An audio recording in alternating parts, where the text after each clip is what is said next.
Olá, hoje vou falar da história onde entraram profundamente no psicológico de um super-herói, que se trata do Incrível Hulk pelo Peter David, que era o autor. Eu já faz muito tempo que eu queria falar dessa história para vocês, porque eu gosto muito dela. Mas a razão de eu ter acelerado foi que mês passado, infelizmente, veio a falecer o Peter David, que é o aclamado roteirista. Estão vendo várias homenagens na internet e resolvi acelerar para vocês.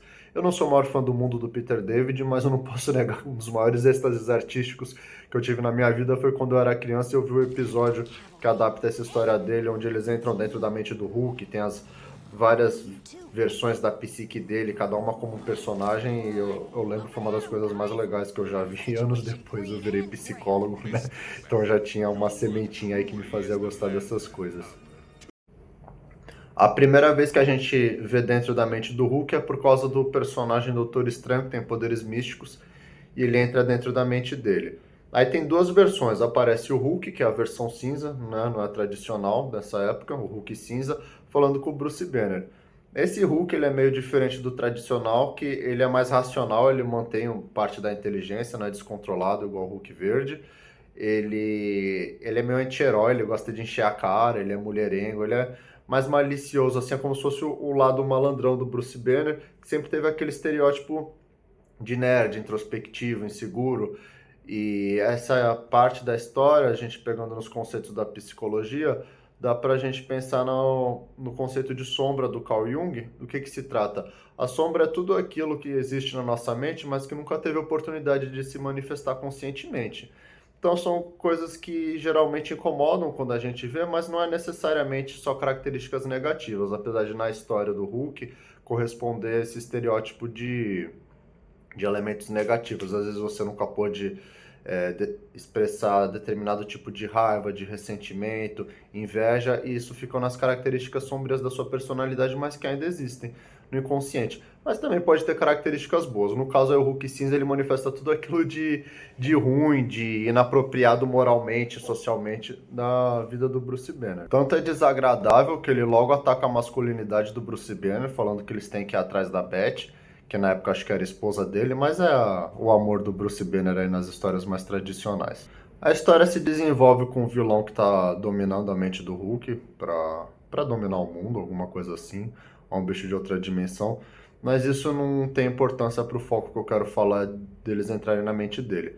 Para ele ser vencido, eles usam um recurso misterioso que eles veem dentro da mente do Hulk, que é um grande portão dourado, bem grandioso, assim, meio visual meio cósmico, mágico, que eles não falam o que, que tem dentro, mas quando eles abrem esse portal, aparece algo tão perigoso que eles conseguem vencer esse vilão que está querendo dominar a mente dele.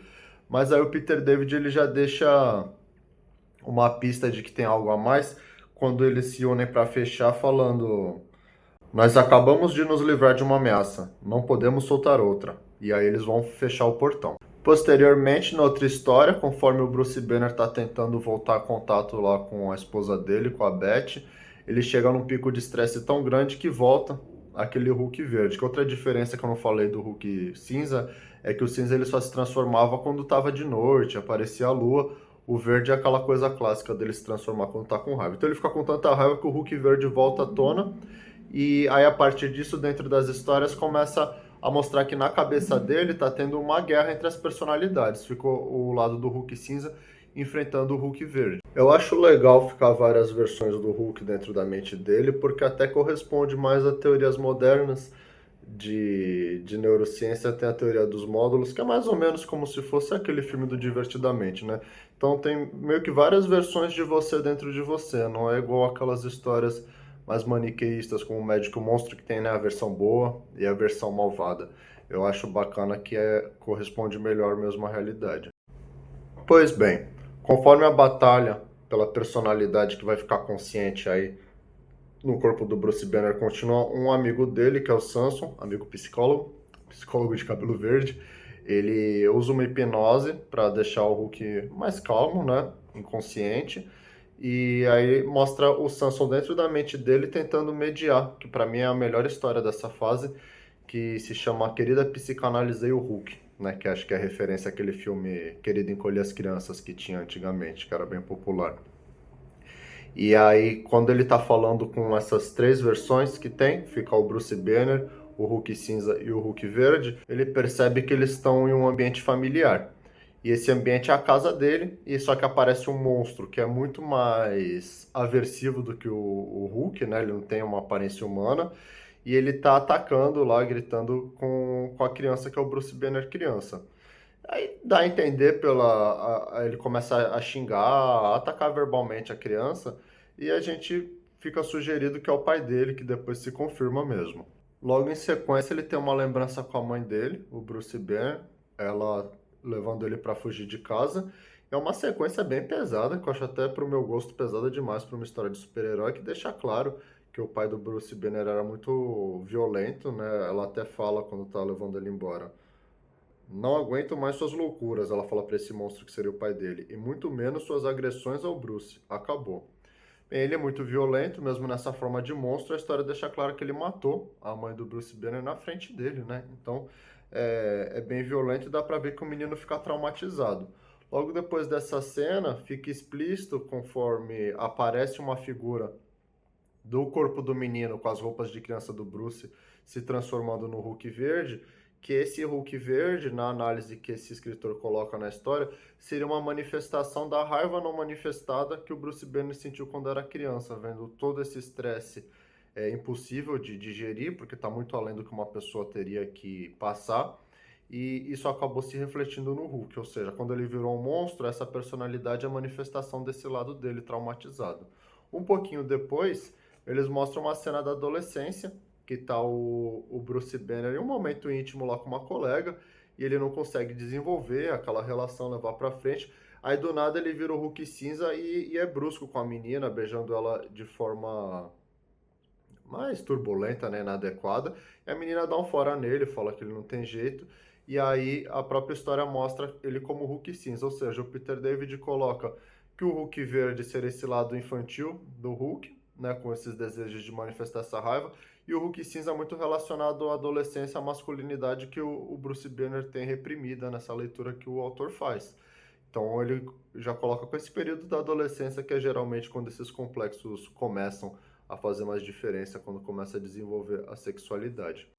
Por fim, tem uma última aparição daquele monstro que tinha aparecido, né, como manifestação que matava a mãe dele, que a gente fica bem óbvio que é o pai.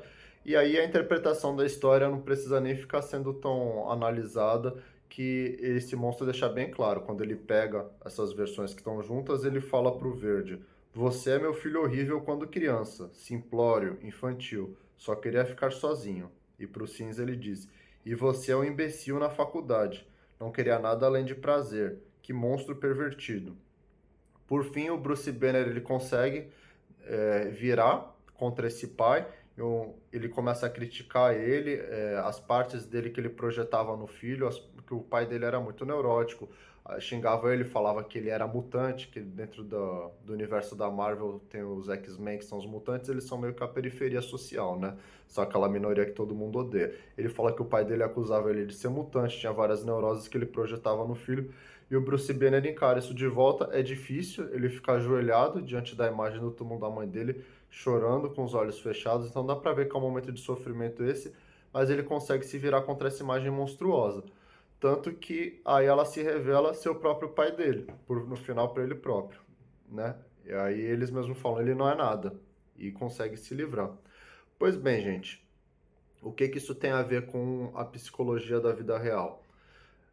De fato, primeiro essa parte de ter várias versões nossas na nossa mente, que é o que eu acho mais bacana, isso vem de acordo com as teorias mais atuais da psicologia. Desde a filosofia antiga já se questionava que existiam várias versões nossas, e a neurociência ela vem sempre comprovando isso conforme mais sofisticados ficam os estudos. E essa história coloca o Hulk de forma mais complexa, esse personagem que podia ser muito violento, assim, ele é muito violento, mas só ter histórias de ação deixa tudo muito mais sensível quando coloca que ele é resultado de trauma e dessas partes da mente que desde a psicanálise ficou explicado como é que a gente tem uma parte reprimida da nossa mente que a gente não reconhece.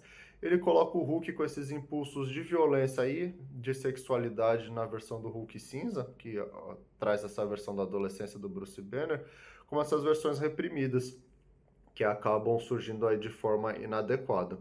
E aí, após esse momento de introversão, que podia ser equivalente a muitas e muitas sessões de terapia que ele tem com esse colega dele, o que acontece é que tem uma síntese, né? A psicologia, ela traz muito isso já desde das religiões mais antigas, da alquimia, que faziam análises, claro, sem ser tão científicas, mas via essa questão da união dos opostos para levar a uma transformação, algo novo. Isso acontece no desenvolvimento da personalidade também. E a história traz isso como a síntese dessa união entre a tese e a antítese, é que no final se apresenta uma nova versão do Hulk, mais consciente, até na ponta solta que ele deixa aparece escrito, ao invés de aparecer fim, não termina com fim escrito a história, termina escrito um novo começo. É um Hulk sorridente que está falando normalmente, apesar de ser verde, e depois se revela uma nova versão que o Peter David criou, que eles chamam de Professor Hulk, que é um Hulk com Bruce Banner totalmente em controle da mente. Ou seja, depois dele ver aquelas questões interiores, dos traumas passados dele, de fazer essas reflexões, ele conseguiu se transformar em algo novo, que é o que a gente acredita aí no processo de psicoterapia. Por isso que eu acho essa história tão legal, tão relevante, ela é bem surpreendente, visto de um personagem que fica com raiva, fica forte, sai batendo nas coisas, e é uma lembrança que eu tenho com muito carinho, uma coisa que eu não consigo esquecer, assim, tá entre as 10 histórias que eu mais gostei de ver na minha vida foi essa, que quando eu não sabia que isso tudo ia acontecer na história, eu lembro que eu fiquei assim maravilhado como essa história era profunda, bacana, e eu queria compartilhar com vocês hoje que eu sou neuropsicólogo, como dá para embasar por que essa história é boa, porque de fato ela dialoga muito com a realidade. Espero que vocês tenham gostado da explicação. E uma coisa que eu nunca falei em nenhum vídeo, mas me falaram que eu tenho que lembrar de falar, se você gostou, curta o vídeo, deixe joinha, siga o canal, ative o sininho, faça tudo o que estiver ao seu alcance para me apoiar, que eu vou ser grato, tudo bem?